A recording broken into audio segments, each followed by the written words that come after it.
கோபியோட அம்மாவை படுத்த படுக்கையாக்கின ராதிகா பாக்யா கிட்ட தஞ்சம் அடைய போகிற ஈஸ்வரி. ஸோ இந்த மாதிரியான விஷயங்கள் குறித்து தான் இன்னைக்கான பாக்யலட்சுமி சீரியலில் என்ன நடந்துச்சு அப்படிங்கிறத பார்க்க போகிறோம்.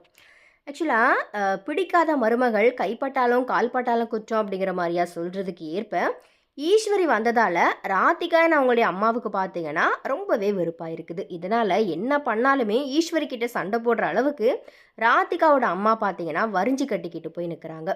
ராதிகாவுடைய மகள் படிச்சுக்கிட்டு இருக்கும்போது சாதாரணமாக ஈஸ்வரி பேசிகிட்டு இருக்கிறாங்க.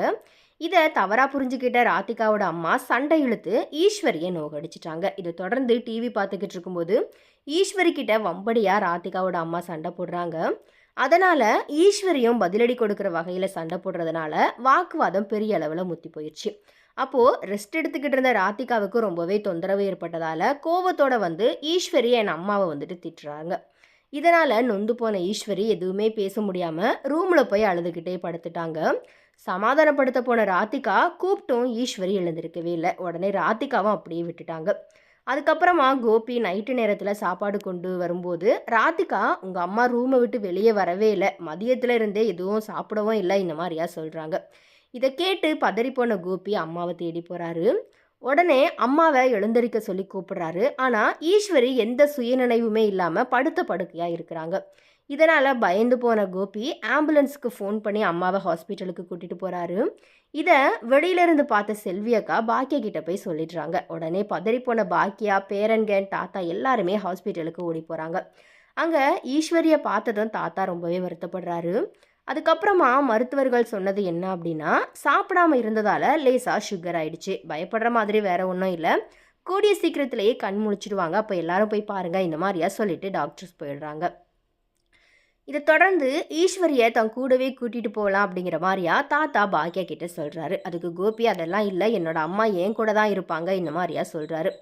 ஆனால் இனியும் ஈஸ்வரி கோபியை நம்பி ராதிகாவோட வீட்டுக்கு போகிறதுக்கு வாய்ப்பே இல்லை. அதனால் ஈஸ்வரி பாக்கியா கிட்ட தான் இனி தஞ்சம் அடைய போகிறாங்க.